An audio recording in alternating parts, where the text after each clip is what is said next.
రైతులకు సాంకేతికంగా మేలైన యాజమాన్య పద్ధతులను చేపట్టడానికి స్మార్ట్ అగ్రికల్చరల్ మరియు ప్రెసిషన్ అగ్రికల్చర్ విధానాలు తీసుకురావడానికి రాష్ట్ర ప్రభుత్వం తగు చర్యలు తీసుకుంటుంది.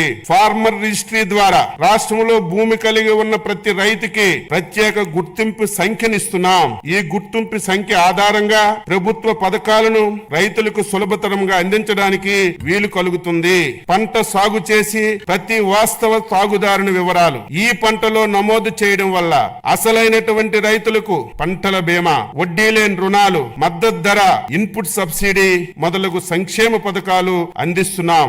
ఏపీఎస్ఎస్ యాప్ ద్వారా రైతులు పొలాల్లో గమనించి పురుగులు, తెగుళ్లు ఉధృతి, పోషకాహార లోపాలను అంచనా వేసి తగు నివారణ చర్యలను రైతులకు తెలియజేస్తున్నాం. అర్హులైన కౌలు రైతులను గుర్తించి వారి కౌలు హక్కు కార్డులను జారీ చేసి సులభతరంగా పంట రుణాలు, ప్రభుత్వ సంక్షేమ పథకాల లబ్ధి అందించేందుకు కొత్త కౌలు చట్టం తీసుకురావడానికి చర్యలు తీసుకుంటున్నాం. వడ్డీ లేని రుణాల పథకం కింద రబీ 2023-24లో, ఖరీఫ్ 2024 కాలాలు పంట రుణాలపై వడ్డీ రాయితీ కోసం 2025-26లో 250 కోట్లు ప్రతిపాదిస్తున్నాం. సూపర్ 6 లో భాగంగా అన్నదాత సుఖీభవ పిఎం కిసాన్ పథకంలో రైతులకు రాష్ట్ర ప్రభుత్వ సాయం 14,000, కేంద్ర ప్రభుత్వ సాయం 6,000తో కలిసి సంవత్సరానికి 20,000 చొప్పున సాగు చేసే భూ యజమానులకు అందించడం జరుగుతుంది.